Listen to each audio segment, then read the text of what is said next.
Good morning, dear participants, and welcome you all to the first session of the Faculty Development Program organized by Aligarh Muslim University Center, Malappuram, in collaboration with AICTE Training and Learning Academy, ADL. And on the first session of this program, to interact and communicate with us on the topic educational introduction to educational technology, we are having Dr. Sanjay Kumar Pantagale, an associate professor in education, Regional Institute of Education, NCERT, Bhopal. I wholeheartedly welcome you to this first session, sir. Thank you. Thank you very much. Dr. Sanjay is an associate professor in education in NCERT and presently posted at Regional Institute of Education, Bhopal, which is a constituent unit of National Council of Education Research and Training, New Delhi. Since then, he is working there in different capacities like State Coordinator of Maharashtra and Goa, in charge of Educational Technology Cell, in charge of Information and Communication Center, coordinator of Working with Community Program and coordinator of EduSat programs, State Coordinator of Maharashtra for Research Study on Sarva Shiksha Abhiyan, member of Monitoring Team for Chhattisgarh on SSA, team member of National Achievement Survey NAS, and he has visited Kunming, China in 2007 to attend a workshop on ICT sponsored by UNESCO. In 2008, he has attended 2 workshops on ICT at Dar es Salaam.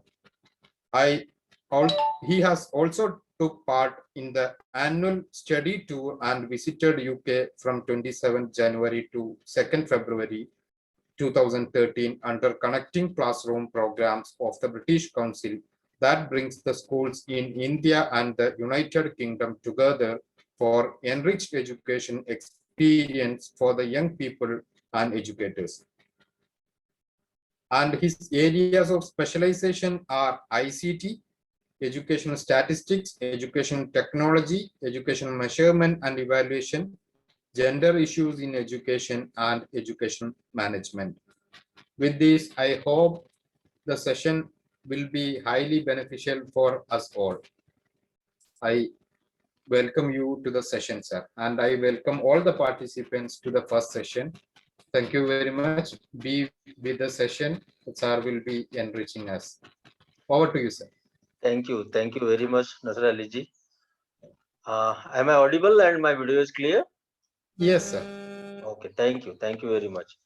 So first of all, let me extend my hearty gratitude towards the organization as well as the participants who are here to learn something, not exactly learn something, to know something more about technology. And I'm very glad to know that this very faculty development program is on the current topic, that is ICT, or we can say educational technology in general and ICT in particular. So today I have to present uh, the very first concept, we can say, or the journey or the beginning of modern days technology. Nowadays we can call it as ICT or IT, information technology or information and communication technology or communication technology. Many such kind of terminologies are there, but essentially it's nothing but educational technology, and especially in the field of education. So it's my privilege to talk on this topic, and it's again my privilege to uh, open the session, to open this academic faculty academic development program. So let me share my screen. I suppose my screen is visible to all. Fine. So I'm coming to my topic, and my today's topic is introduction to educational technology.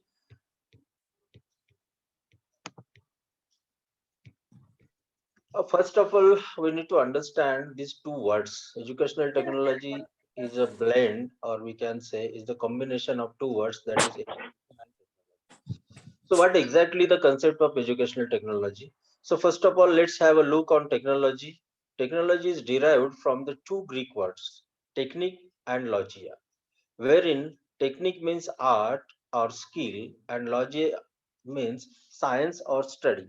We also know the technique. The technique is very common word in our society. If we have to do something smart work, we normally using that you must adopt some technique to simplify your day-to-day life, day-to-day work. So we are very much familiar with this word technology. Education, we are also familiar with education. The word education is derived from the Latin word educatum, which means to bring out. In the sense, the meaning of education is to bring out the better qualities of the individual. I know everyone present here is the student of education, especially the courses we learn in our universities, in our colleges, in our teaching educations like D.Ed, B.Ed, or M.Ed kind of courses. So everybody is well versed with the aims of education. If I say the ultimate aim of the education is the all-round development of an individual or a personality, so I may not be wrong, and everybody must be with me. So the meaning of education is nothing but the all-round development of an individual. Now, what is all-round development? That is another issue. In short, we can say individual must be having intellectual with him or her. That means the ability to think on new situations, to learn new situations, to adapt, to accept, to acquire new knowledge. That is nothing but intellectual or intellect. Second one is emotions. We know to understand each other is nothing but emotions. And third one is skill. That means how to perform a task smartly, beautifully, in a very systematic manner. This is nothing but skill. So if a personality is having intellect, emotions, and skills with his or her, with him or her, then we can say that the personality is all round developed. So this is the very pertinent, or we can say ultimate aim of education. Now I'm moving towards further towards meaning of educational technology. The modern days education, the modern days meaning of educational technology is derived from two approaches. First approach is hardware approach, and second one is software approach. Altogether, these two approaches, that is hardware and software, the new approach is system approach. How? Here you can you can see that educational technology, that is the first stage or ET1, it refers to the application of physical sciences and engineering technology to provide mechanical instruments or hardware which can be used for instructional purposes. This is the view of James O. Finn and others in 1960. They proposed that the first stage, that we can call as hardware stage, is the application of physical sciences and engineering technology to provide mechanical instruments or hardware which can be used for instructional purposes. The examples of such kind of hardwares are tape recorders, television, teaching machines, and computer based teaching. Nowadays tape recorder is outdated. It replaced afterwards is replaced with the with CD, or we can say DVD player, VCD players, and now MP3, MP4 players, and now we can digitally access each and everything. In the field of technology, nothing is permanent. Everything is changing every day, day by day. So this is the first stage, first step or first approach. We can call this a hardware approach. Second one is software approach. The second view refers to the application of scientific principles to instructions. In short, psychological theories. We know we know learning initially happens in the mind. If we are not in a position to understand the word, to understand what the teacher is teaching or what the teacher is narrating or what the teacher is preaching. We cannot understand the very importance of of any particular concept. So initially or essentially the learning happens in mind first of all.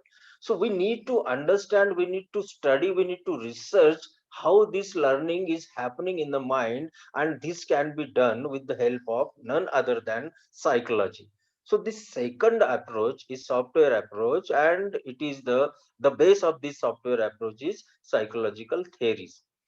This is the view of Skinner, Gane, and many others. Now, combining these two, that is stage one and stage two, or ET1 and ET2, or hardware or software approach, the new and the final we can say, or the latest approach is nothing but system approach.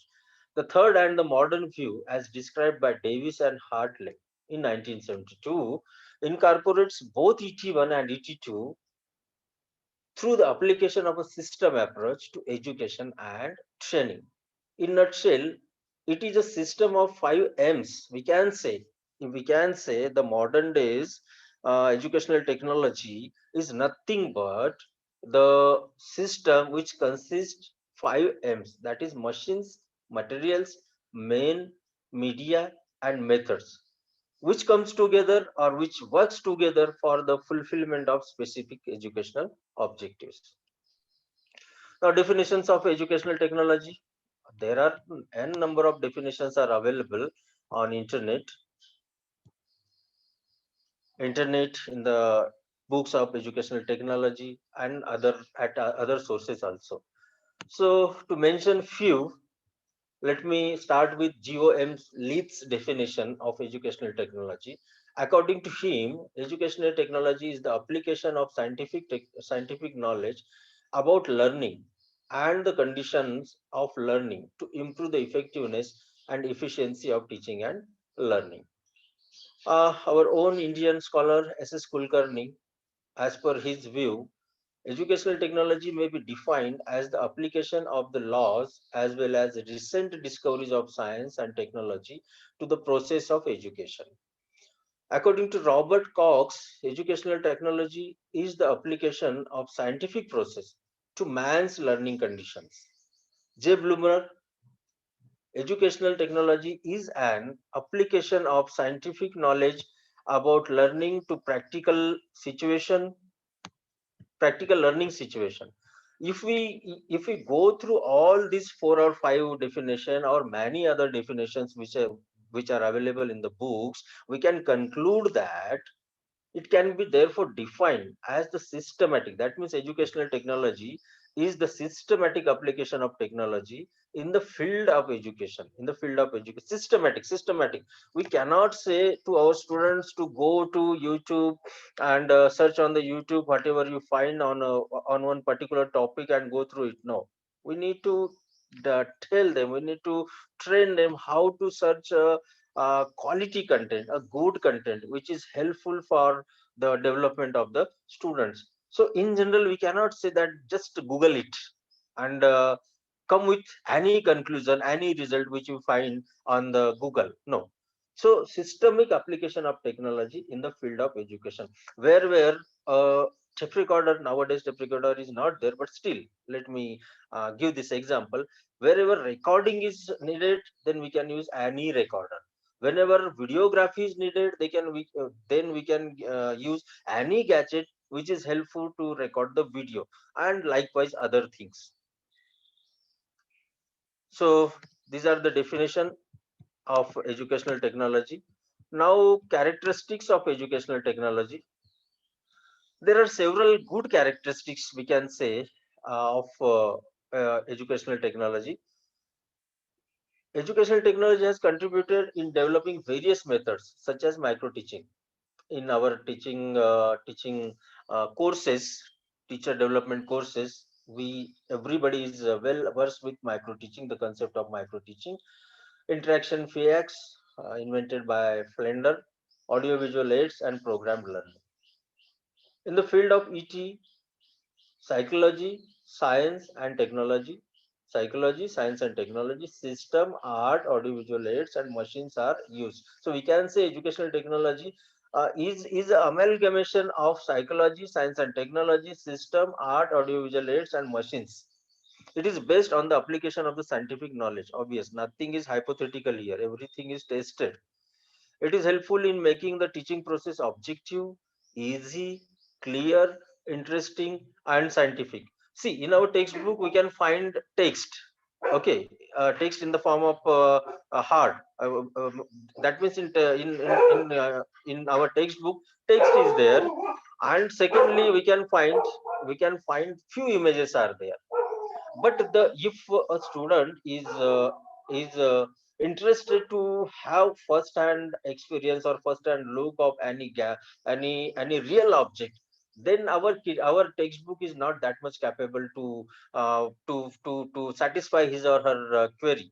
So in this case, in this situation, our technology is playing an important role.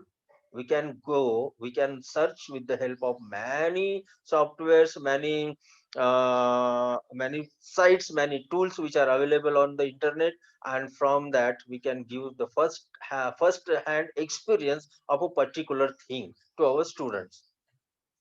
Obvious, it is a continuous dynamic technology. Continuous, obvious, continuous, every day is it's changing. Dynamic means two way, not a single. We cannot say that it's static. It means just a one way communication. No, it's dynamic. The technology nowadays, technology is dynamic. It's two way, or we can say multi-way communication is possible with the help of today's technology. Earlier, with the help of Skype, we used to maybe in long back in 2006, we used to have a video call with some person which is who may be in India or maybe abroad. But initially it was just one to one. Now we can say that there are several softwares are available, several apps are available. With the help of those software, we can have a conference wherein we can find many participants, many friends, many students are there, and we can talk with each other in real time, without any delay. So that's why this technology is dynamic. It is an important medium of communication. Obvious. A desired change is possible in the behavior of teachers and students. Obvious. We need this. We need this. See, using any gadget, using any technology, using any tool, it doesn't mean that we are going to end the previous practices. Every practice is having its importance. Face to face teaching, or nowadays we call it as offline teaching or traditional teaching, it's having its own importance. But but with changing needs, we cannot guarantee or we cannot say that all the way always we need to be with our traditional model. No, uh, it will not benefit us. It will not going to benefit us. So with the time, with the changes in our modern day society, we must have to accept the importance, the power of technology. And with this, if we understand its important, its vibrant nature, then our teacher and students will be well equipped.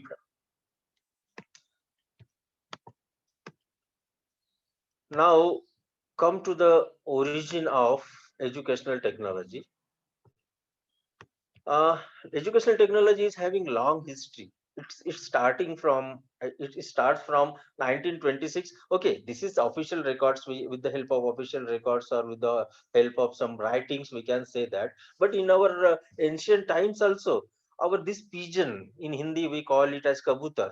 This is the best example of, we can say, the communication technology. With the help of that pigeon, we used to send a letter to other person which is at distance. So officially, or we can say on record, the authentic information which is available on the origin of educational technology, Sidney Presley of a university in Ohio, America, who used a teaching machine in the field of teaching in 1926. In 1934 30 to 40, Lumsden and Glaser mechanized education. That means he started working on the models of teaching. There are several models of teaching. You may be aware of this. So the very inventor, or the first time the concept is given by these two, Lumsden and Glaser, in 1930 to 40. They worked on these models of teaching. In 1950, Skinner, the very famous psychologist, as well as educational technologist, he started working on program learning and gave the concept of program learning in 1950. Brian Moore from England, in 1950, he termed this process as educational technology. We can find in our resources, in our material, that educational technology is coined by Brian Moore in 1950. B.S. Bloom in 1956 was introduced to taxonomy of educational objectives. We can say this is the backbone of our education system. Every teacher, every would-be teacher must be well versed with the educational taxonomy of educational objectives of Bloom's. That is knowledge, understanding, application, and skill. Few other few others objectives are also there. But in nutshell, knowledge, understanding, application, and skill. It's very important to achieve the overall development of a personality or a student or a child. In 1960, Flanders introduced the concept of interaction analysis, which is in short we call it as FIAC. FIAC for Flanders interaction analysis model of teaching. Micro teaching technique first adopted at Stanford University in USA, that is in 1961, by W. Allen and others. Later on, in our country, also in India, at Devi Ahilya University, Indore, a few of our patron teachers, they worked tremendously, relentlessly on this concept, and then they adapted and came with a new model of micro teaching. Professor B.K. Pasi and others, they worked on this in our country. Personalized system of instruction was first introduced by Keller in 1965. Computer assisted instruction was developed by OK Muir in 1966. So this is the brief history of educational technology.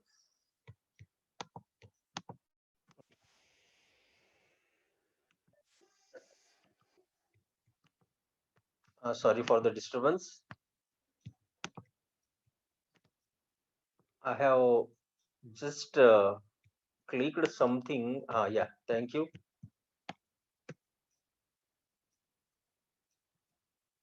Yeah, so we were discussing about origin of educational technology.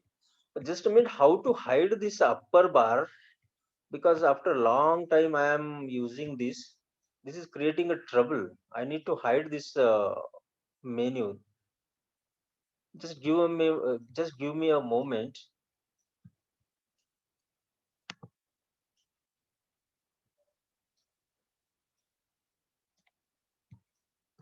Okay, I don't know how to hide this. Anyways, the next concept is actually in educational technology or in education, we normally use two terms. We normally use two terms, or we normally come across two terms. That is technology of education and technology in education. So actually, in technology, one may wonder, or one may find some difficult verbatism, some difficult words, some difficult terminologies. But if we try to understand it, these terminologies are really very simple to understand. Now, what exactly technology of education? In our previous slides, I talked about software approach. Software, we know what is software. A thing a thing which we can just feel. We can see it, but we cannot touch it, we cannot taste it, we cannot smell it, but we can feel it, we can see it, right? So it refers to the application of behavioral sciences like psychology of educational theories and practical teaching learning problems, instructional and motivation, etc. In general, following techniques are included in technology of education: analysis of instructional problems, selection of instruments for evaluation, selection of strategies to obtain desired result from the teaching learning process, teacher behavior, program learning, system analysis. That means we can say that this is somehow a preparatory stage in the sense whenever a movie director or a movie producer is going to produce a movie, the director must be having in his mind the interest of the viewers, the spectators. If the director is going to produce a movie just as per his or her whims and fancies, so his movie may not be get that success which he expect from it. So before producing any movie, a director is a director or producer must be having interest to know the recent interest of the spectators. So in this case, if we are going to develop any gadget, any tool, any software which is going to make the work of our students easy, then we must have to keep in our mind that what is our targeted group for which we are going to develop something. So this is nothing but software approach, how to think, how to go about, how to plan, how to prepare, or we can say how to be ready for whatever we are going to prepare. So this is the software approach. Next one is technology in education. This is hardware approach. Now you people may be in a position to understand very easily software, that is technology of education, and now technology in education, that means hardware approach. Whatever technology in the form of hardware which is available surrounding us, which we use in our education, is nothing but technology in education. So technology in education implies the use of implements, tools, and machines in education. Under technology in education, we include electronic media, that is projector, film, radio, TV, teaching machine, computer, and internet, etc. Essentially, all these things are nothing but hardware. Electronic media projector, nowadays LCD projector, film, nowadays what I can say, nowadays even not CD. We don't know. अभी हमको तो दिखता भी नहीं है. We cannot see nowadays film. It's straight way coming from satellite. It's straight way stored in a pen drive or in any storage device. It's straightway uploaded on YouTube or any multimedia sharing platform. Radio, we still using it. Television, we are still using it. Teaching machine and all. Now, is there any difference between these two kind of technologies or two types of verbatism? That is technology of education and technology in education. Yeah, let's see it. Technology of education is based on child psychology. It means age, ability, and mental level. You might be finding on your internet, if you are going to search a particular game for your child who is having age around six. So you must have to specify that the games which you are going to search, which you want to install in your system, so you must have to mention the age of your child. Even though if we purchase some toys for our children, you can find that on the cover box of that particular toy box it's mentioned that age group 6 to 9, age group 9 to 12, age group 12 to 16. It means the interest of the child is varying from age to age. So the technology of education based on child psychology, whereas technology in education is based on the principles of physical sciences or engineering sciences. That means whatever psychology is saying, how to materialize that thing is the work of technology in education. Now technology of education, its approach is identified as software approach. Yes, we have already seen this. And the technology in education, hardware approach. Technology of education, the sources or resources are textbooks, workbooks, newspaper, etc. And in technology in education, the sources or the mediums are TV, radio, slide projector, computer, overhead projector, etc. Nowadays overhead projector is outdated, slide projector is also outdated. Now we are using LCD projectors. It is related to learning aids. It is related to teaching aids. These are the basic difference between technology of education and technology in education. Now, what are the stages of educational technology?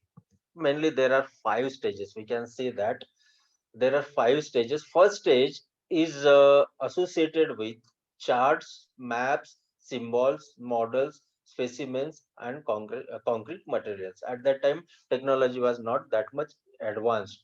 Second stage is associated with electronic revolution, electronic revolution in the sense the occurrence, the development, the availability of sophisticated hardware and software.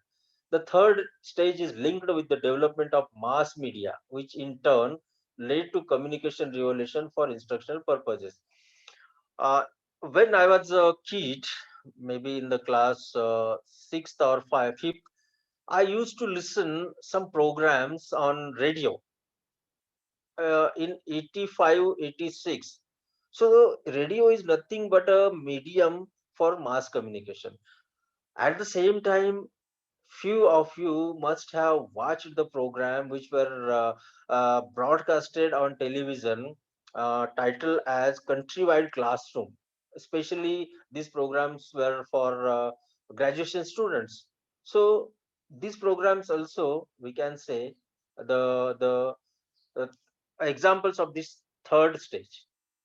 The fourth stage is the fourth stage is discernible by the individualized process of instructions. Nowadays, with the help of modern day technology, even before few years back, the the aim of learning or the aim of teaching learning material shifted from in general to a particular.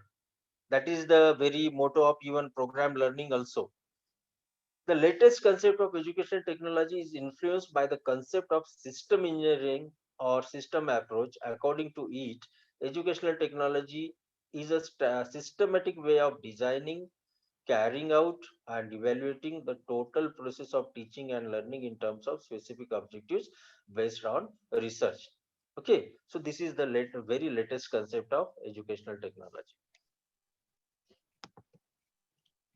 Now, what are the significance of educational technology? Is there any significance, or just we are using educational technology? Let's go through it. It helps to release the teacher from the routine role of information giving.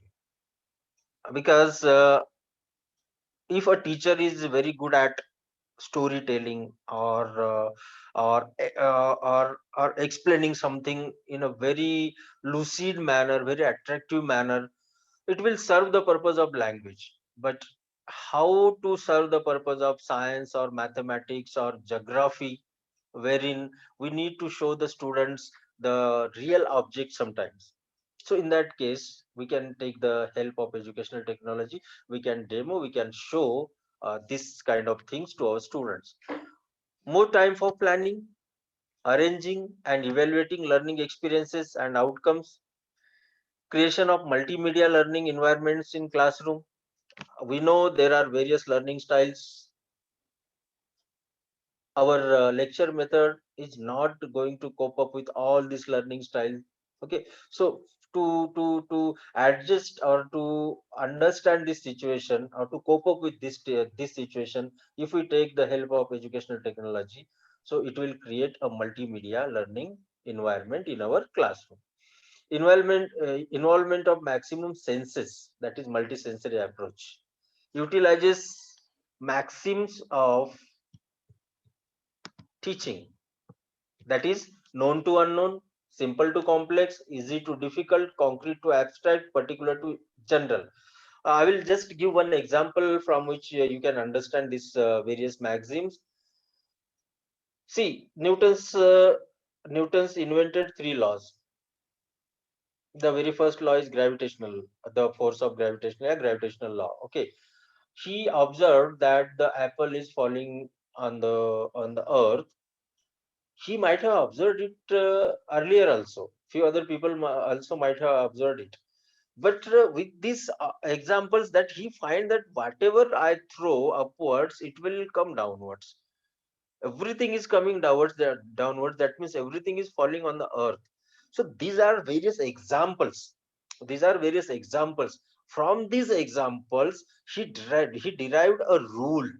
A rule, that means we can say example to rule, egg rule. We used to call it as egg rule. And known to unknown. If we are knowing something, from that we can reach at unknown place also. Okay, and similarly simple to complex, easy to difficult, concrete to abstract, and particular to general. Attention compellers, motivating force, reduce verbalism and monotonous teaching, helps in clarifying concepts, substitute for direct experience, meets inadequate resources, develops scientific attitude, helps in better learning and retention, makes teaching learning attractive, inspirational, and effective, cater to individual differences of students. So these are the characteristics of educational technology. Now come to the uh, concept, or we can say audiovisual aid, uh, which is very important in educational technology. Obvious, communication is also very important in educational technology. There are various models of communication, but to understand in the process of communication, two things are essential. Number one, there must be a sender and there must be a receiver. A sender will send a message through a medium. To send a message, a medium is essential, it's required, it's mandatory. And a sender will send a message through medium, it will reach to the receiver. Now, the message which is sent by the sender, it must be decoded, or it must be in a form to be understood by the receiver. Now, if I start talk here in Marathi, okay, in Marathi, इथे फक्त काहीच विद्यार्थी असतील ज्यांना मराठी कळेल. यहाँ सिर्फ कुछ ही विद्यार्थी होंगे जिनको मराठी समझेगा. Here may be few students which who are in a position to understand Marathi. That means whatever I am speaking from this end, you people must have the knowledge of that particular code, that particular language with you. Else you will be not in a position to understand what the sender sent to you. Okay, so in the process of communication, a sender is sending a message in a coded form. Code, we can say a sender is sending a code in a particular language through a particular medium. It reaches to the receiver. The receiver accept that message. He or she decode it. He or she can decode it only when he or she is well versed with that particular code, or the process of decoding, or the particular language. After understanding that, if the receiver send a feedback, that means whatever he or she understand, he or she will ask something or add something or communicate something again through medium, and it will reach to the sender. Now this sender will be receiver, and the very first time the receiver, a person who was receiver, now he or she will be sender. And likewise, this is the cyclic process. So why this communication is important in our classroom? Because if a teacher is teaching, if a teacher is having too much knowledge with him or her, is well versed with his or her topic or subject, okay, but whatever he is dealing in a classroom, whatever he is teaching in a classroom, if it is not reaching to the mind of the student, then what is the use of his or her wisdom or his or her knowledge? That means a teacher must be having a sound communication mechanism with him or her. He or she must know whatever I am dealing from this side, is it appealing to my student? Whether my students are in a position to understand what I am communicating, what I am trying to convey to them. If it's so, the student will respond us. They will ask some questions to us. They may ask some queries to us. They may add something. They may provide some feedback also to us. And if this is happening in our classroom, then we can say that a two-way communication, or effective communication is happening in our classroom. So this communication concept is very, very important in the field of education in our teaching learning process. Now, to make this communication process easy, or to facilitate this process, the audio visual aids are playing a very important role. I'm not going in the detail of what kind of audio visual aids are there: projected, non-projected, printed, non-printed, etc. I'm not going in that detail. According to Edgar Dale, audiovisual aids are those devices by the use of which communication of ideas between persons and groups in various teaching and training situations is helped. Okay, our textbook is just prescribing to us, or just telling us what to teach. But yeah, someone is raising hand. Some question is there, Srilata? If not, shall I continue? Srilata has raised her hand.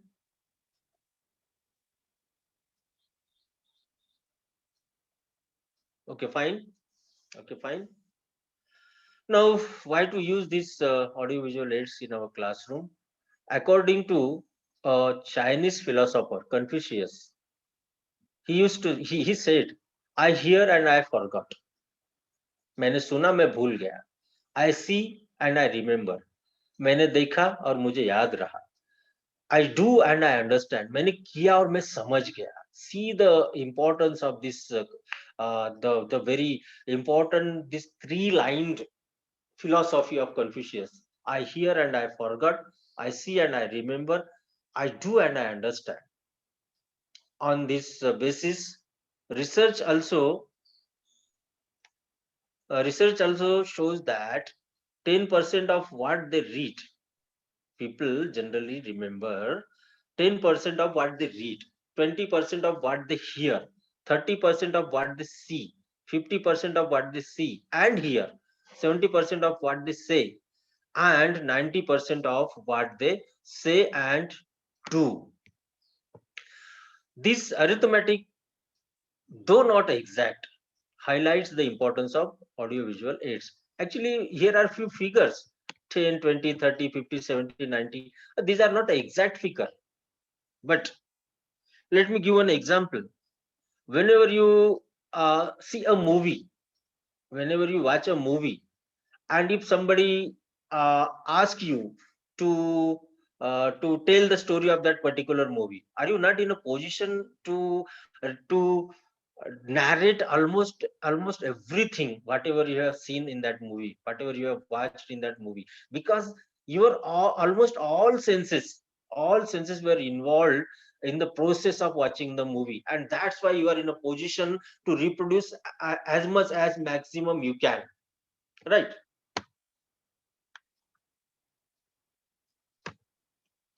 Now, mainly there are four types of educational technology. First one is instructional technology, refers to the technology used for providing instruction, and it's not essentially electronic in nature. This very first instructional technology, it's used for the purpose of teaching. Okay, for the teaching, for the purpose of teaching, but it is not necessary, but it's not essentially having the elements of typical technology, that is electronic technology. It is, we can say that it is mainly based on the psychological principles. Teaching technology, obviously it's used in a teaching. Behavioral technology, a range of experimentally established techniques and approaches which are designed to effect behavioral change. For example, program learning. For example, many other examples are there with the help of ICT, integrated teaching learning process, or constructivist ICT based teaching learning process.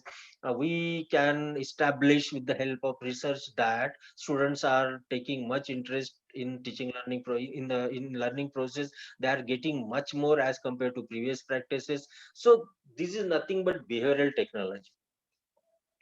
Instructional design is the creation of learning experiences and materials in a manner that results in the acquisition and application of knowledge and skills. If I have to teach, I have to instruct, then I need to take help of this technology. Now, emerging trends in educational technology. Let's go through few emerging things or emerging trends which are happening in the field of educational technology. Obvious, this very first one is online education. Everybody knows about it. In our inaugural session, our speaker also talked about it, what exactly online education is. And since last 1.5 year, starting from almost April 2020 to till date, we are with online education. So I don't think that I should talk on this topic, on this concept. Everybody is well versed with this topic now. Digital and comprehensive online assessment. The very challenge with the technology earlier and even today also is that, okay, teaching learning we can do little bit at ease with the help of digital and online technology, but how to assess it was a big challenge. But nowadays we can find that there are n number of tools, n number of softwares are available on internet, online as well as offline. Uh, to give the example, a few for offline tools like Hot Potato, we can make the use of Hot Potato, and we can build a test and we can assess our student. Online Google Forms are there. Apart from this, Poll Daddy, Survey Monkey, Taste Moz, and other examples are available. With the help of them, we can assess our students online. But obvious, some challenges are still there. Objective types or short answer types answers can be very easily assessed on online, but this subjective or descriptive questions are still a challenge. We don't have much compatible, or we can say compact software with us which can assess objective subjective or descriptive kind of questions. Blockchain technology. Actually, blockchain technology is a system of recording information in a way that makes it difficult or impossible to change, hack, or cheat the system. Nowadays, with increasing technology, increasing challenges are also increasing. Like we can say that whatever risk we are facing in our real life, same kind or even more dangerous risk are there on real life, or we can say virtual life. So there is always a threat to protect our data, to protect our work which is there on internet. So blockchain technology is going to help for them, because it's a system which is going to record information in a way that makes it difficult or impossible to change, hack, or cheat the system. A cheater or a hacker cannot change the system. Personalized learning, obvious, it's with the uh, in our earlier in my earlier presentation or earlier slide, I already talked about these learning styles. So every student having different learning style, so we must personalize the learning also. So personalized learning is an approach which customs the learning according to students strengths, needs, skills, and interest. So this is personalized learning. Artificial intelligence based personalized analysis of individual.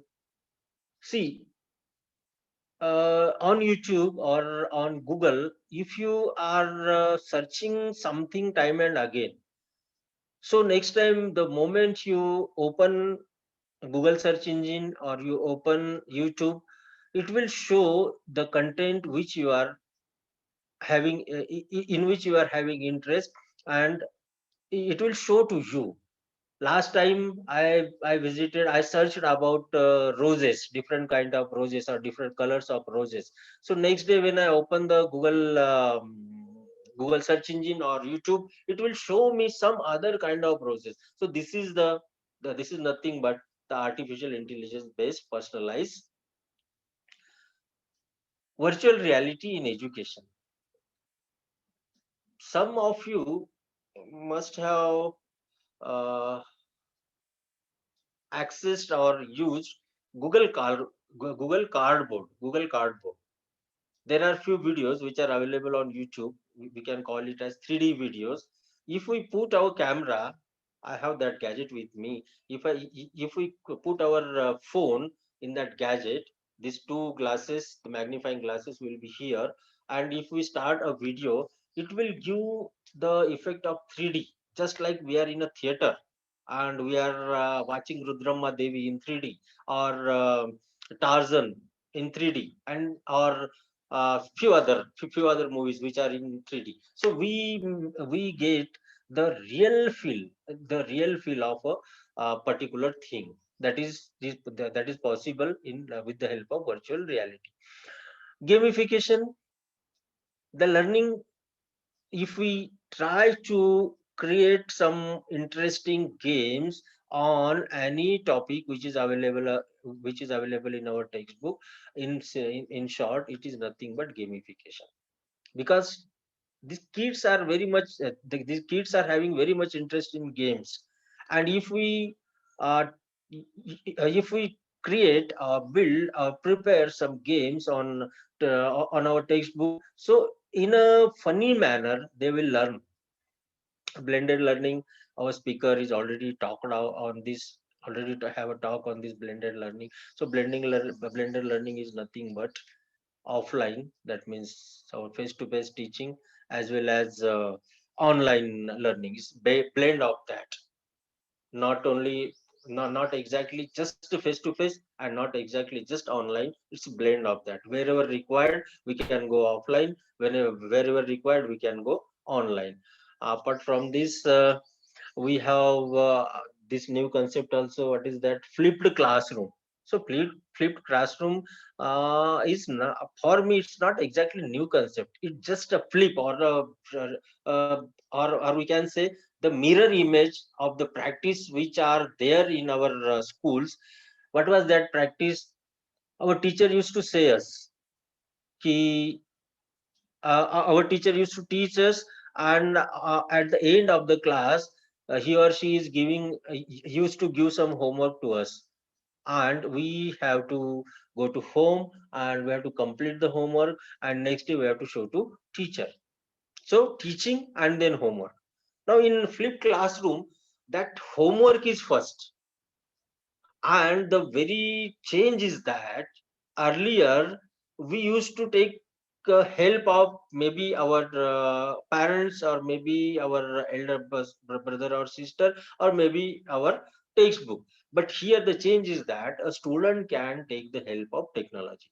So with the help of technology, a student will go through a concept which will be dealt in classroom tomorrow, and after going through that, tomorrow he or she will come in the classroom, and after that the second phase will start. So it's just a flipped. We can say it's just flipped. So it's not that much new concept. And yeah, MOOCs, massive online open courses. Several MOOCs are available in our internet. What is the platform that is very popular? Government of India's platform, SWAYAM. SWAYAM. On SWAYAM, we can say that uh, n number of good quality MOOCs targeted for various age group, various classes are available free of cost. Anyone can register on SWAYAM and can start learning at his or her pace, at his or her place. So this is the beauty of MOOC.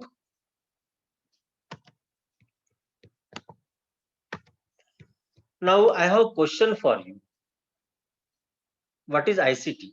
just unmute yourself and answer it. What is ICT?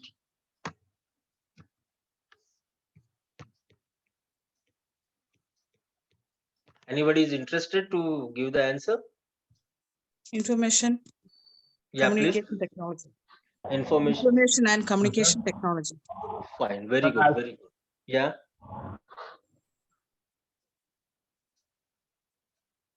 कोई और interested है? Someone else is interested? Yes, sir. Yeah. I think ET is talks about only the techniques and the technology, whereas in ICT the focus is on the communication, the better communication with the help of the technology, how the information is communicated. Thank you, Sonia. Thank you. Thank you. Thank you, sir. It was a delight to listen to you after such a long time. Thank you. Thank you. और कोई बताना चाहता है? Anybody else is there to talk on ICT or difference between ET and ICT? That will be great for help for me. I may take a pause for a while. Yeah, please, Raghib. Yes, sir. ICT means, sir, basically, sir, this is a broader term regarding information technology, sir. This information technology included, sir, all the basically by which we can teach whatever we use, that is the wireless network and cell phones and so on and so forth, sir. Okay, thank you. Okay, sir. thank you. Okay, thank you. Whether ET is a broader term or ICT is a broader term? Sir, ICT basically is a broader term, sir. Okay, fine. I think, okay. sir. Okay, fine. Someone else want to add or modify Raghib's answer?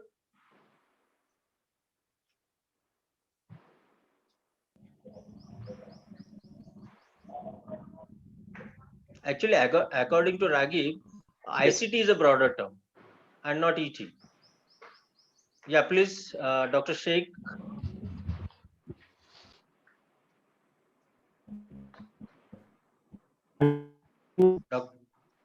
Yeah, Dr. Sheikh Fahmida. Yeah, Mahavir. Whoever is interested, please speak.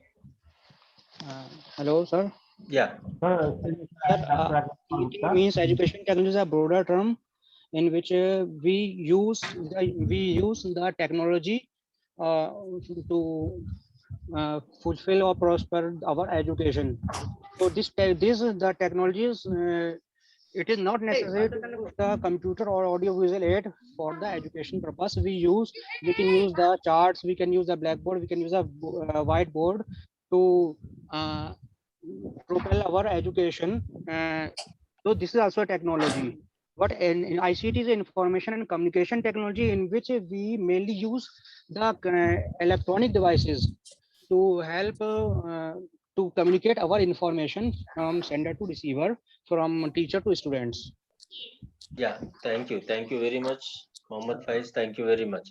Thank you, sir. Actually, ET is a broader term. Sir, we can say, yeah. Someone else want to add, please, Dr. Sumit? Yeah, sir, I'm saying that, sir, from my point of view, I hope ET is wider term because it's not limited to hardware, software. It includes so much, like even including internet applications. And ICT is basically communication with the help of internet facilities. So from my point of view, ICT is a sub-component of ET. You are absolutely right. I agree with you. Obvious, ET is a umbrella term. It's broader term. We can say information technology or communication technology, later on information and communication technology. These are sub-components of educational technology. Educational technology is both hardware as well as system software. That means psychological principles are also considered in educational technology. It doesn't mean that psychological principles are not considered in ICT, but ICT mainly is a we can say output kind of thing, output kind of thing which we can see or use with the help of internet or some other gadgets. Okay, so these are the basic difference. And let me talk something about something on ICT. as someone already answered that information and communication technology. So the simple definition of information and communication technology is that someone's mic is on. Please mute it. Mute it. Someone's mic is on. Yeah, please mute it. Okay, thank you. So information and communication technology. The very simple answer to what is ICT is all those technologies with the help of those we can gather or acquire the information, and with the help of those technologies we can communicate with each other, comes under ICT. Even our newspaper, our television, our radio, our computer, internet facility, all these things will cover information and communication technology. So this is a need of modern day. And if actually half an hour is there, if you people are interested, I can talk on I can talk something on ICT also. Else, if questions are there, you can raise those questions. It's up to you. It's up to organizer also. If time is there, I can talk on Web2 technology separately within maybe 20-25 minutes, or if question or answer are there, I can answer those also. Yes, sir.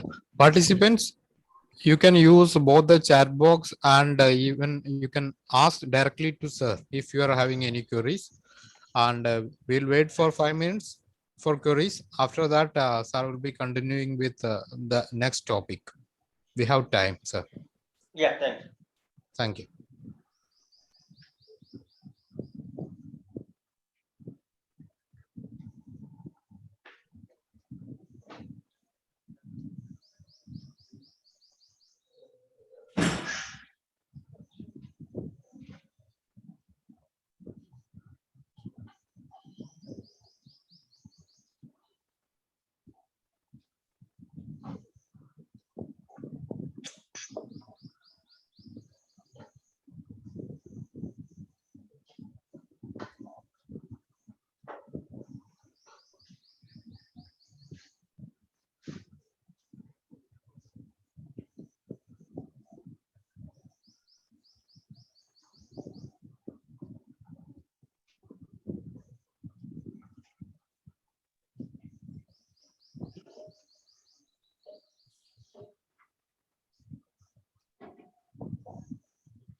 Sir, Sanjay sir?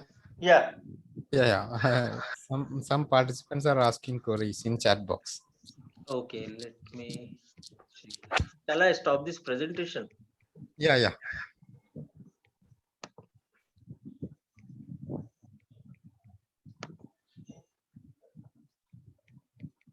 Hmm. 10:53. Okay. Which tool is better for ICT, sir? Okay, shall I start from screen not visible? Yes, sir. Thanks, sir.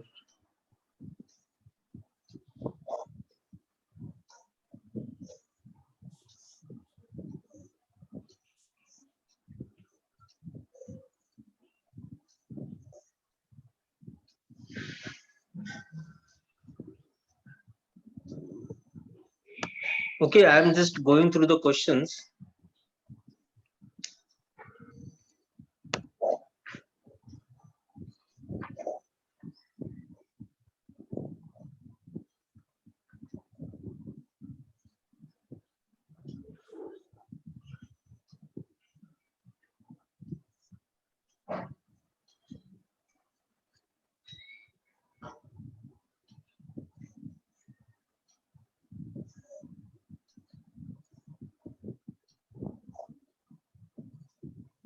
Yeah, there is one question from Prasanna Kumar. What are the challenges in India for implementation of ICT in education? Instead of me, if some other participant is interested to answer this, anyone can answer, because since last 1.5 years we are using it, and we have already come up with the challenges which we are having. If some participant is interested to answer, please. What are the challenges in India for implementation of ICT in education?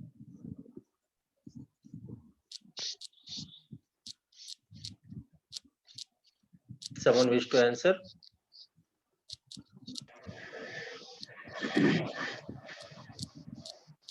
Yeah, Raghib.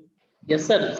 In India, it is obvious, sir, so many challenges are facing for our students because, sir, the firstly important things for ICT tools, basically, sir, internet connectivity. Still up to this year, even whole of the India has to be connected, say, geo network and geo fibers, but still many areas are left for this type of connectivity or proper connectivity, because if we connect so many people for different mode of the just like Google Meet or whatever the Zoom, then connectivity will be down continuously, because more person will be connected, then connectivity will be poor down. So therefore the first important things are connectivity. And next thing that, sir, what means to use for the students to learn from the, sir, basically teachers or teachers. Even, sir, most of the teachers are not aware of the ICT tools. If we yes, sir, if we ask some teacher which type of ICT tools is going on in the different colleges right now, nobody can give answer properly, sir. Just like, sir, even how to use the Google Classroom. This is the basic. Just a minute, Raghib. Yes, sir. Raghib, just a minute. Someone else mic is on. Please mute it. Mute it. Yeah, please continue now. Yes, sir.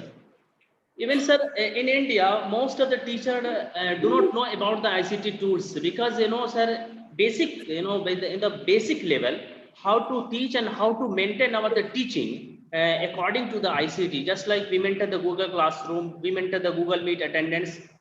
This is the most of the teachers do not know about these things. So firstly, we should learn to teacher. Then we will discuss about the students, and then we will discuss to the connectivity. Firstly, we should we should try to expert all the teachers that are sir, teaching in different colleges and universities. So then we'll talk about the, sir, connectivity and challenges of the education of the ICT tools in India, sir. This is all about, sir, challenges of this. Thank you, Raghib. Thank you. Very good answer. Obvious. See, to implement. Yeah, someone else is interested to speak. If not, please mute.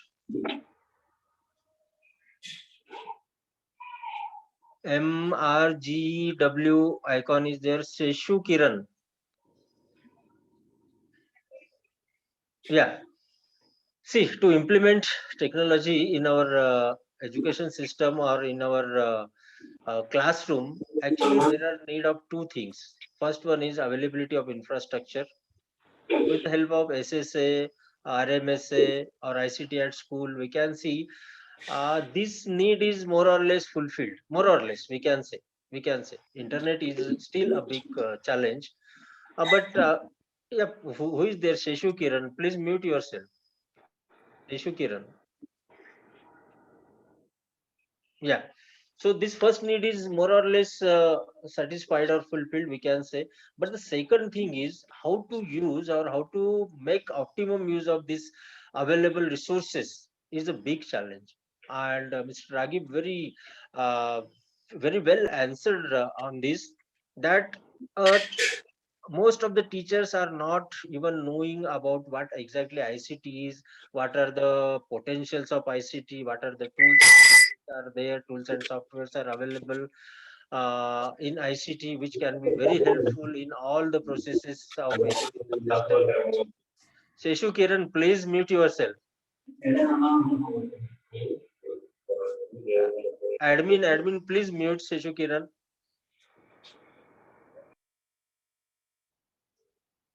Yes, sir, muted.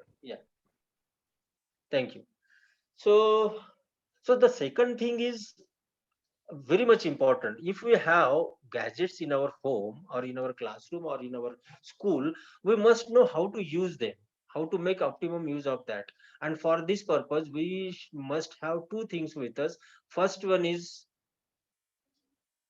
interest, how to use it, or we can say first one is training or just awareness of how to use those gadgets, and second one is in my view it's more important, and that's interest. If we are interested, I suppose there is no need of any kind of training is needed, especially in the field of technology.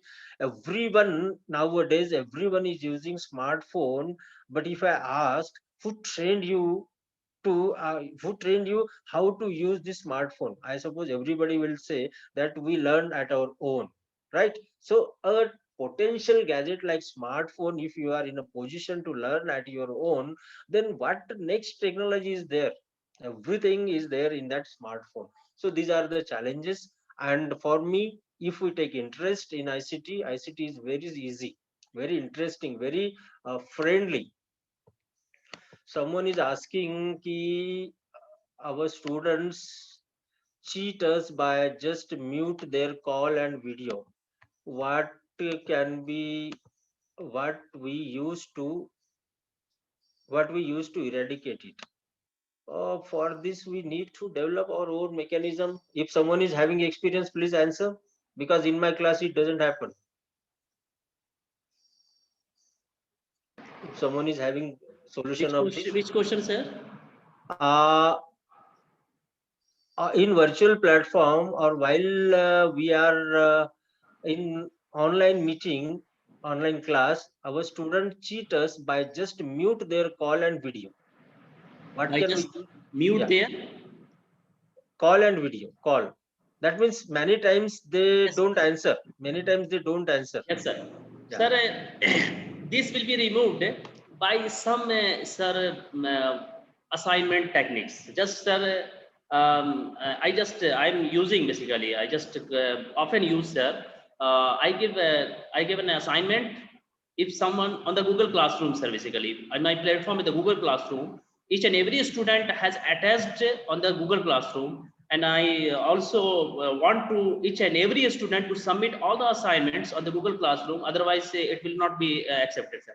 So if we assign some assignment, and within a time, if some students have submitted and some students do not have submitted, then it will be maybe each and every colleges have a group generated by a WhatsApp group class just then after during submission of time it will be list basically, sir. एक ऐसा Excel sheet पे list बना दिया जाए और उसके एक marks हो, सर. फिर वो जितने स्टूडेंट ने नंबर दिए उसके मार्क्स दिखेंगे और जिसने सबमिट नहीं उसको 0 नंबर दिखेंगे. That will be considered just like class performance that is included in the exam, sir. Then this will be sort out by these things, sir. Yeah, exactly. Thank you. There is one more solution from my side. See, if actually there are few challenges in online teaching. Many times we cannot allow our students to speak in between because it creates a problem to us. Likewise, someone was unmuted and I was getting irritated. So that is one of the challenge. But still, instead of just delivering one way, in between we can check our students. We can ask our students whatever we have discussed till now.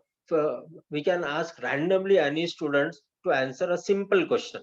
If student is there, he or she will certainly going to answer. If not attentive, then he or she can't answer. So not always, not every day, but at least twice or thrice, maybe alternatively, if we develop this practice to ask some questions to our students, then students must be maybe attentive in our classroom.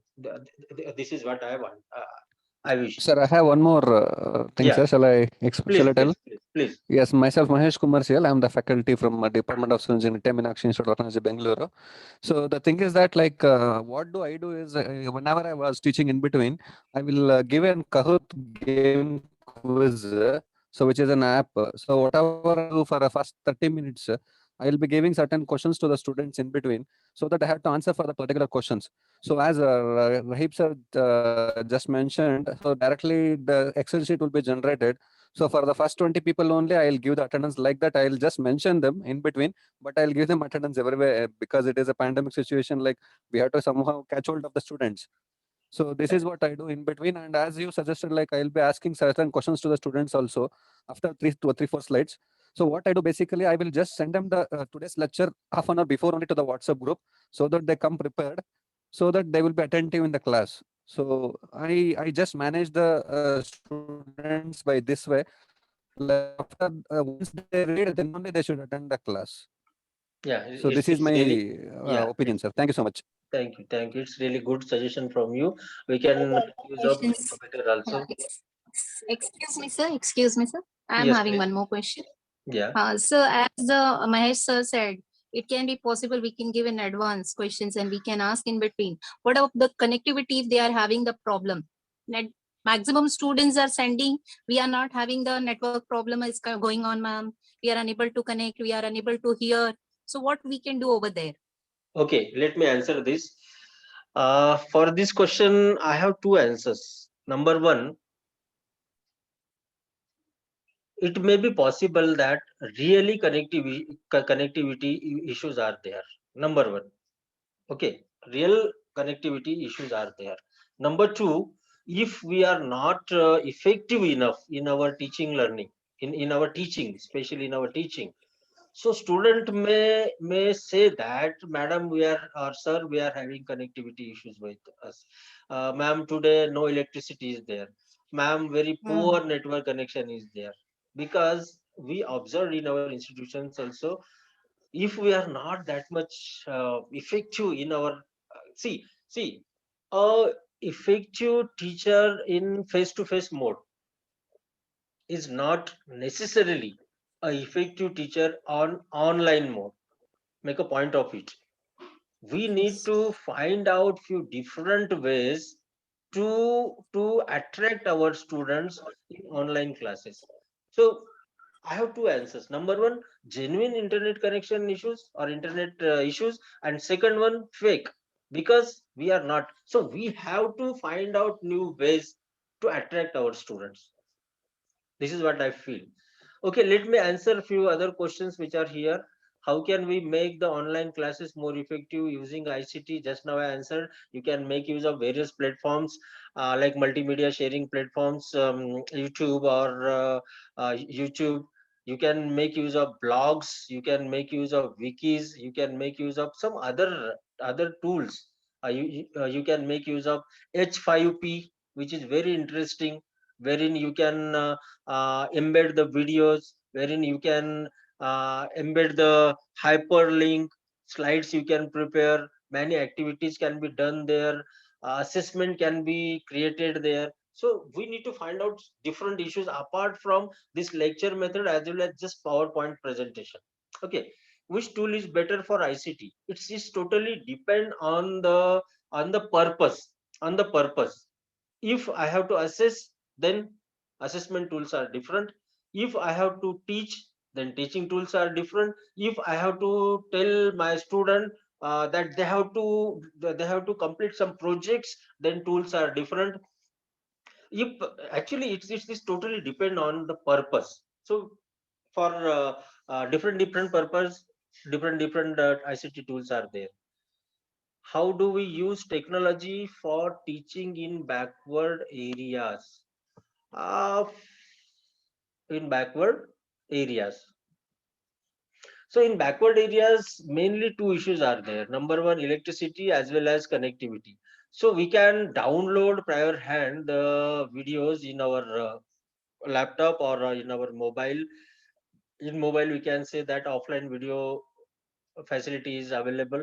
So with the help of then that, we can help the students, because if internet is not there and if electricity is not there, see, to use any technology or gadget or anything in the world, there are some assumptions are there.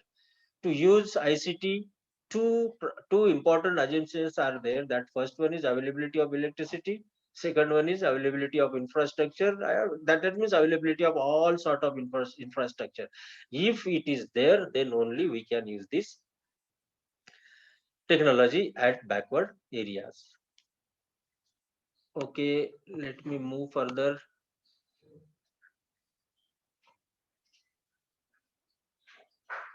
Yeah, someone is already written.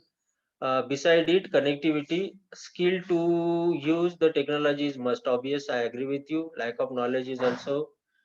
Many of the learners do not have laptops or smartphone. This is also important issue. Yeah, obvious. Pandemic makes all the teachers should be update himself or herself. But still, let me share one example. If a teacher is just having a photograph of his or her age-old notes, and just sending them in a WhatsApp group, then will it be effective? Will our students take interest in our teaching? I suppose no. sir. No.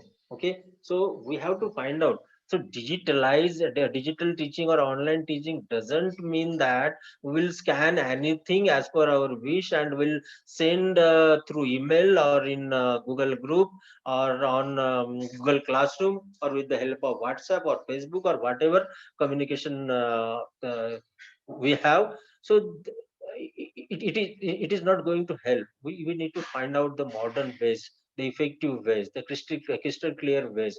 See, if an image is there and it's blurred, dark, that means absence of light is there, and moreover your own handwriting. So how students will take interest in that? Okay, so we must be updated. If we say that yes sir, we are teaching online, but what kind of online teaching you are doing, that one must have to reflect on that. There are some apps in which students have to log in during class and complete it. We can check from that. Fine. Been conducting online classes since last June. Interactive classes are possible if planned properly. Obvious. We need to plan. See, this year our students completed their internship in teaching through online mode. I found that they used many apps. Even being a teacher of technology, I was also not aware with those. They use interactive whiteboards like anything. Many innovations I can found. I observed from my students also. So we have to be innovative. Obviously, we have nothing to develop ourselves from our side, but whatever is available, we must have to explore there. Then okay, sir, if attendance for each hour has got internal marks, then you may tell them that those who mute themselves always won't be given attendance. Yeah, that can be done. It's depend on the situation. Teachers need to make the class more interactive by using different tools. Obvious. UGC proposed 40% syllabus teaching online mode. So which are the effective ICT tools we can use for teaching, learning and assessment? Yeah, I have already answered this. For backward area teachers can make their own video. Yeah, this is also answered. And I suppose questions are exhausted here. No more question, no further question is there. Yes, sir. Sir, I Yeah. think we can discuss the next topic. Okay. Quick way. Yeah. Yeah. Quickly, I will discuss Yeah, that quickly. topic. Yeah, quickly, because Yeah, very even- less time is there. Yeah, Around participants were demanding to discuss the next topic. Okay. They are eagerly waiting. Okay. Okay, thank you. Right. So I will discuss on that topic also.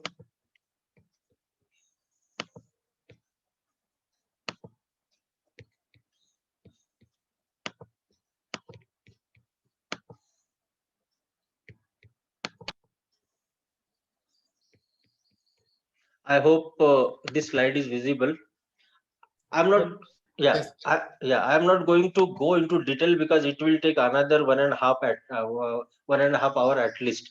Just have a glance of this presentation. Wherever required, I will discuss on that.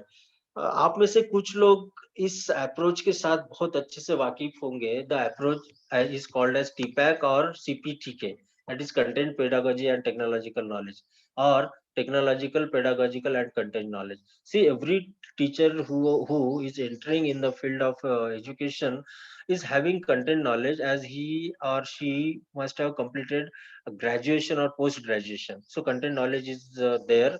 Pedagogical knowledge, it comes with the help of D.Ed, B.Ed or M.Ed. Technological knowledge is somewhere maybe lacking, so we must have to be equipped with technological knowledge. And if a teacher is having content pedagogy and technological knowledge with him or her, then that teacher will be a complete package for today's education system. So this is what CPTK in nutshell, in very short. Web 2 technology, see, Web 1 and Web 2, there is very simple difference between these two. Web 1 is static and Web 2 is dynamic. Static means just one-way communication, dynamic means two-way communication. For static, there is no need of any database. For dynamic, there is need of database. We must have to register on the platform which we wish to use. Few examples of such kind of Web 2 technologies are there. I will show you the characteristics or benefits of Web 2 technology. We can very easily interact, communicate, and collaborate. We can we can create the knowledge with the help of Web 2 technology. Ease of use and flexibility, and writing and technology skills get enhanced with the help of Web 2 technology. These things are in detail. So blog, आप लोगों में से बहुत सारे लोगों को blog पता होगा. Few of you must have started writing on their blogs. I too have many blogs. My own blog is there. Some group blog are there. Some subject specific blogs are there. So with the help of blog, we can brief paragraph of opinion, information, personal diary entries or links called post, arranged chronologically with the most recent form first in the style of an online journal. These are the few examples wherein you can very easily create a blog. Nowadays, WordPress.com is very popular. Apart from this, blogger.com, KidBlog, EduBlog, blogspot.com. So many platforms are there. You just search on Google and you will find n number of platforms where you can create blogs. Multimedia sharing, YouTube. With the help of YouTube, we can see the video, we can watch the video, we can upload the video, we can download the video, we can save the videos, we can go live with the help of YouTube. Padomatic is there, TeacherTube is there. YouTube is in general platform to upload or watch any kind of video, but TeacherTube is specifically for teaching learning process. So you can make use of TeacherTube also. Wiki is a collaborative platform wherein we can start creating multimedia content as we can create on blog. I could have given a demo on blog, wikis on everything, but just let me give a glance. मुझे just आप लोगों के सामने कुछ बातें रखने का मौका दे दीजिए, because time is not there. So with the help of wiki spaces or Wikipedia or Wiki Educator, we can create multimedia content, and anyone who have registered on this platform can open our document, open my document, and can edit that. That is the very meaning of collaboration. With the help of Facebook, if I post something, yeah, please mute yourself. Is there any? Yeah. On Facebook, if I have posted something, I only can delete or edit that. You can't delete my post on my wall. You cannot edit that. That's why it's not collaborative. But these wiki platforms are collaborative in nature. Anyone who is registered on that platform can modify or add something more on that available document. H5P, just now I talked about it, is a free and open source content collaboration framework based on JavaScript. H5P is an abbreviation for HTML5 package and aims to make it easy for everyone to create, share, and reuse interactive HTML5 content. Interactive videos, interactive presentations, quizzes, interactive timelines, and more have been developed and shared using H5P on h5p.org. मैंने अभी तक जितना भी आप लोगों के सामने रखा, I have worked on every concept of it. Every concept of it. I have almost 5 to 6 slides presentations which are available on H5P. So you just log in with the help of h5p.org, create your account, and you can develop very powerful content. Your students will take interest like anything in such kind of content. See, with the help of our cameras, we can take a photograph or we can record a video. But few videos or few images are already available on internet, so we can make use of it, like Picasa, Photobucket, Flickr, Google Images. You can make use of it in your teaching learning, in your teaching. Social networking, yeah, everybody is now well versed with this. We can create pages as well as groups with the help of Facebook and few other sites also. Learning management system, with the help of Moodle, we can create a powerful online course on any topic. Nowadays, this Moodle is already offering Moodle Cloud for 50 students at a time. Now we don't have to purchase a space and have a website and integrate Moodle on that website and then go for development of courses. Straight away with the help of Moodle Cloud, we can create as many as courses you wish for 50 students at a time. Similarly, TC exam is also there. Document sharing platforms, sharing and self-publishing platforms. Abhi SlideShare, everybody must be knowing SlideShare, Scribd.com. With the help of SlideShare, we can find n number of PDFs, n number of PowerPoint presentations, sometimes documents also, Word documents also. जो उसके subscriber है, जो उसके members are already uploaded their work on these platforms. You can just log in and download the material which you wish to use for your purpose. Free websites. Nowadays, no need to purchase a space to create your website. You can log into webs.com or wix.com or yolasite.com or Google sites and create wonderful, very good quality websites for your own purpose. The only things will be, if I purchase a space and create my website, it may be sanjaypannagle.com. But if I create it on webs.com, then it will be sanjaypannagle.webs.com, sanjaypannagle.wix.com, sanjaypannagle.yolasite.com, sanjaypannagle.wordpress.com. So this is the only difference. WordPress is again very powerful medium to create your own website. Assessment and Web2 technology, digital portfolio. Mahara is the best example for this. Similarly, Google Slides on Google Sites. Google Sites also you can create portfolios. Online reflective journals, for this you can use vedublogs.org. For digital rubrics, you can make use of Rubystar for teachers.org. If you wish to develop online test, then you can use easytestmaker.com. Google.com/forms, Google Forms we can call it as Google Forms. You can create very good test with the help of Google Forms, Easy Test Maker, Testmoji. If you search on Google, you will find n number of new gadgets nowadays. One very good what is that? Let me Airtable, I suppose. Airtable is also very powerful nowadays. Yeah, Airtable. With the help of Airtable also, you can create very good forms as well as test items too.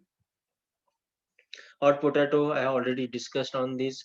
With the help of this, you can create interactive multiple short answer, jumbled sentence, crossword, matching or ordering and gap fills exercise for the www. These are the few examples of Web2 technology. If you if you visit pinterest.com, you will find n number of other Web2 technologies which you can use for different purposes. Similarly, please visit nruer.gov.in. This is nothing but National Repository of Open Educational Resources. Every state is having its own repository. Similarly, NROER is developed by CIET, that is Central Institute of Educational Technology, and CERT, and it's open for the nation on 5th September 2013. All the audio as well as video and some other material which is developed in studio environment by CIT NCRT are already uploaded on this NROER. You can also upload your own material. You can register there, you can send your material there, a committee will be scrutinize it, and if it is of the quality, then it will be uploaded on the nroer.gov.platform. Similarly, if you wish to have online courses, then you can register on coursera.org. Coursera.org is a effort of 9 international universities. They came together, and again number of different types of courses are available here. Few are paid, few are free. So with the help of this, you can enhance your knowledge. You can learn something new at home at your own pace. So I suppose this much is enough for the day. Still some question is there, you may raise it, else I will stop my presentation here. Thank you.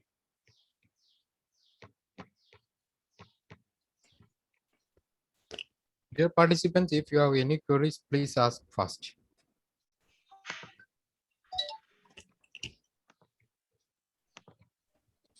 Sir, is the Moodle available? Yeah, Moodle available. Just go on Moodle Cloud. Good morning, sir. This is Prasanna. Yeah. So my question is, what are the top tool for remote proctor? Remote proctor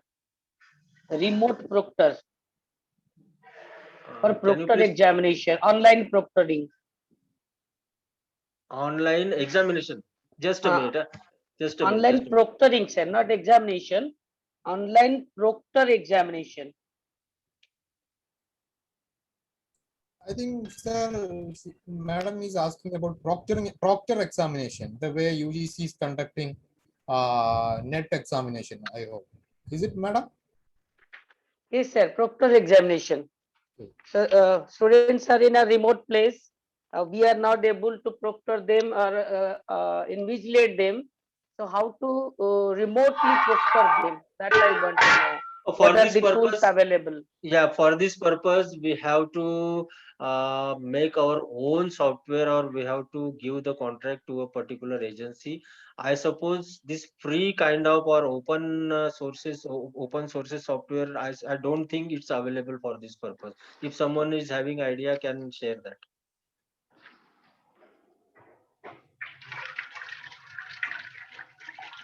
Okay, fine.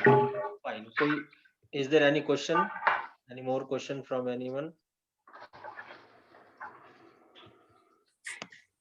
Yeah, I will send my presentation to, yeah. Someone is asking. Sir, this is Dr. Sadaf, and there's one question from my side.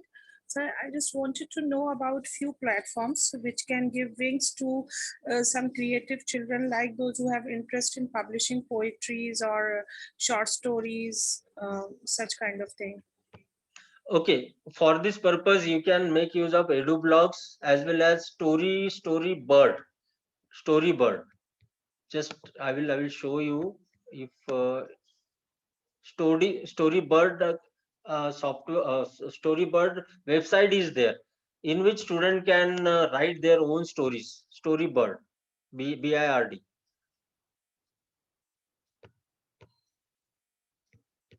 Okay, anything else?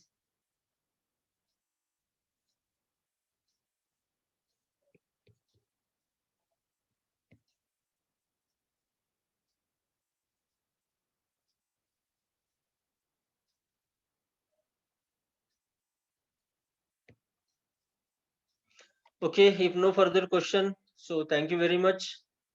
Thank you one and all.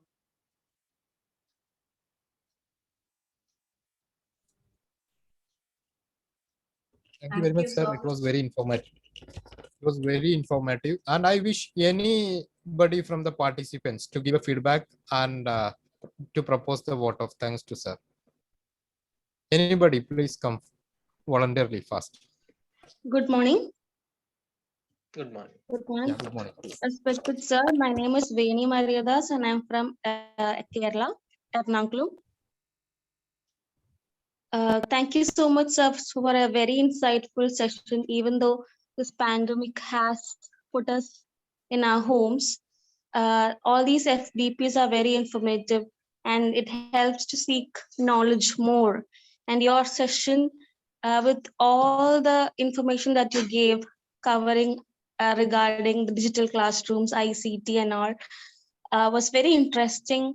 Your session was, it could keep us glued into watching it. Thank you so much, sir. Thank you so much for being with us here today. We look forward to more sessions, and I thank all the organizers for such a great session today morning. Thank you all.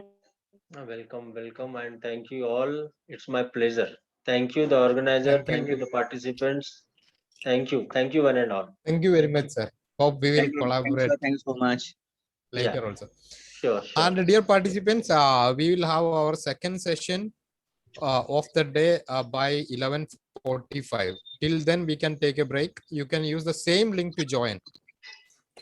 Thank you very much. By 11:45 sharp, you please be back. Thank you very much. Thank you very much, sir.